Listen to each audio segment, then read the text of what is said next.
Google is constantly updating and improving on its products, and now it's just launched its brand new smart speaker. I'm Erin from TechGadgetsCanada.com for Best Buy Canada's blog, and Nest Audio, as it's now called, is the replacement for the original Google Home speaker. There are some major design changes and improvements to the overall design and sound.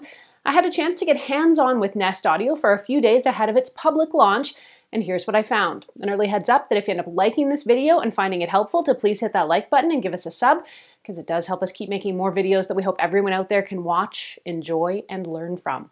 By the way, this review will cover the basics of what the Nest Audio device does and what's new. If you're looking for help setting it up or creating a stereo pair or group, for example, check out my video, How to Set Up Nest Audio, right here on the channel. Let's start with what's new. First and foremost, Nest Audio is made to sound better than the original Google Home. It's 75% louder and it has 50% more bass.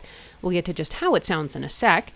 The most visible change from Google Home to the new Nest Audio is the design. Now taller, slimmer, and more elliptical in shape, Nest Audio is also completely fabric wrapped, and it comes in a softer color palette of 5 shades. Google uses recycled bottles to make that fabric wrap. Google tells me the speaker overall is designed to blend in better with your home, and it does indeed look a lot less like technology and a lot more like a softer decorative element, kind of like a felt stone or a cushion. Touch controls carry over from the Nest Mini. Here they are on the top front, play and pause is in the top middle, and the volume is adjusted up or down by tapping the corners. You can also turn the mic off for privacy using the physical button on the back. The key upgrade on Nest Audio is the overall sound quality. One of the biggest previous consumer complaints about the original Google Home speaker was that it sounded muffled and it wasn't really designed to be a high-end audio device. It was meant to be more of a digital assistant than a great sounding speaker. Google remedied that with the Google Home Max and then the Nest Hub Max, but those are much bigger speakers. This time around they told me they were trying to get all the audio quality of the Hub Max in a smaller package.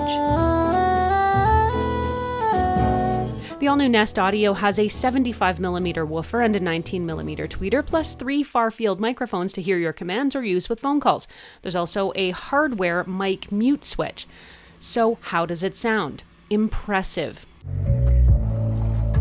Google has definitely gone all out on improved quality in a versatile size. Right away, you notice the sound is crisp and clear. It comes across as very well balanced, and I can say these speakers are definitely loud too. The bass is much better than the original. There's a lot more rumble and bump, and it's got a good dancey resonance. As a stereo pair, this is a really nice set of speakers. They sound excellent together and can definitely fill a space with sound. The sound is perfectly balanced, and you can place these two close together or further apart, depending on how much space you want to fill. If you want to fine-tune your sound to your own tastes, you can also use the EQ settings inside the Google Home app to finesse your bass or your treble. Nest Audio will apparently also help adapt itself to your home and the room it's in. With something called Media EQ, Nest Audio adapts its tuning to the content you're listening to, whether that's music, podcasts, or audiobooks. Nest Audio will also adjust based on background noise in your home, raising the volume so you can hear your Google Assistant a little better. So what else can Nest Audio do in your home? You can make voice calls with Google Duo, where you can call mobile phones, tablets, and more.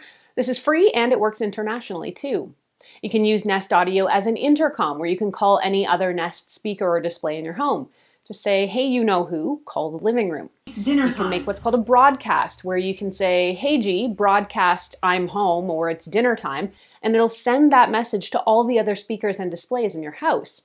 You can also broadcast from within the Google Home app too, by the way. Move music if you have to multiple living Nest room Audio speaker. speakers, you can easily move your music around your home with just your voice. Just say, okay G, move music to bathroom. If you're new to the smart digital assistant speaker concept, here's a quick look at what else these can do. You can do information searches or get answers to questions that you might otherwise type into a Google search online. You can watch or listen to media like radio, YouTube, and news briefs. You can get news, weather, sports, business, and traffic updates either on your screen or on your speaker. You can do handy things like set timers or alarms, you can translate, you can do math and recipe conversions, and of course you can control your smart home thermostats and lights and a host of other smart home gadgets too. Overall, I am really impressed with these speakers. Google has really upped the bar, making a big sounding speaker in a really small package. I absolutely love the new design, and I think it is super chic and modern, and it really blends into my home seamlessly. The sound quality is also leaps and bounds better than the original Google Home, and of course it's still got all those smart home controls that the original had, with some new toys too.